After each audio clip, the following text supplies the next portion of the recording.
ನಮಸ್ಕಾರ ಗೆಳೆಯರೆ, welcome back to AJ reviews Kannada. ಇವತ್ತು ಇಡೀ ಸ್ಯಾಂಡಲ್ವುಡ್ ಕುತೂಹಲದಿಂದ ಕಾಯ್ತಿದ್ದ cinema century star Shivanna, real star Upendra ಮತ್ತು ಸಿಂಪಲ್ ಸ್ಟಾರ್ ರಾಜ್ಬಿ ಶೆಟ್ಟಿ ನಟನೆಯ 45 ರಿಲೀಸ್ ಆಗಿದೆ. ಅರ್ಜುನ್ ಜನ್ಯ ಅವರ ಮೊದಲ ನಿರ್ದೇಶನ ಹೇಗಿದೆ? ಮೂವರು ದಿಗ್ಗಜರು ಒಂದೇ ಸ್ಕ್ರೀನ್ ಮೇಲೆ ಅಬ್ಬರಿಸಿದ್ದಾರಾ? ಬನ್ನಿ ಇವತ್ತಿನ ವಿಡಿಯೋದಲ್ಲಿ ಡೀಟೇಲ್ ಆಗಿ ತಿಳಿಸ್ಕೊಡ್ತೀನಿ. ಈ ಸಿನಿಮಾ ಶುರುವಾಗೋದು ಒಬ್ಬ ಸಾಮಾನ್ಯ ಮನುಷ್ಯನಿಂದ.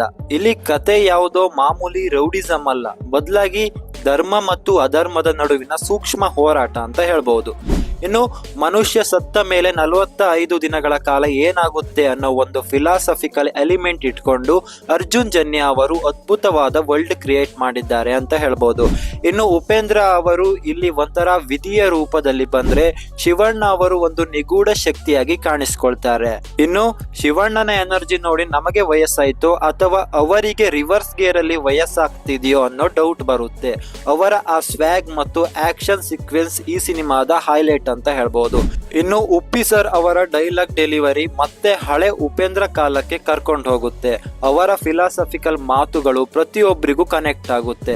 ಇನ್ನು ಈ ಚಿತ್ರದ ಬೆನ್ನೆಲುಬು ಅಂದ್ರೆ ಅದು ರಾಜ್ಬಿ ಶೆಟ್ಟಿ. ಒಬ್ಬ ಆಕ್ಟರ್ ಆಗಿ ಅವರು ತೋರಿಸೋ ಎಮೋಷನ್ಸ್ ತುಂಬಾನೇ ಅದ್ಭುತ ಅಂತ ಹೇಳ್ಬೋದು. ಫ್ರೆಂಡ್ಸ್, ಇನ್ನು ಅರ್ಜುನ್ ಜನ್ಯ ಅವರು ಕೇವಲ ಮ್ಯೂಸಿಕ್ ಡೈರೆಕ್ಟರ್ ಮಾತ್ರವಲ್ಲ, ಒಬ್ಬ ಅದ್ಭುತ ವಿಷನರಿ ಅಂತ ಈ ಸಿನಿಮಾ ಮೂಲಕ ಪ್ರೂವ್ ಮಾಡಿದ್ದಾರೆ. ಸತ್ಯ ಹೆಗ್ಡೆ ಅವರ ಸಿನಿಮಾಟೋಗ್ರಫಿ ಪ್ರತಿಯೊಂದು ಫ್ರೇಮ್ ಅನ್ನ ಪೇಂಟಿಂಗ್ ತರ ತೋರಿಸುತ್ತೆ.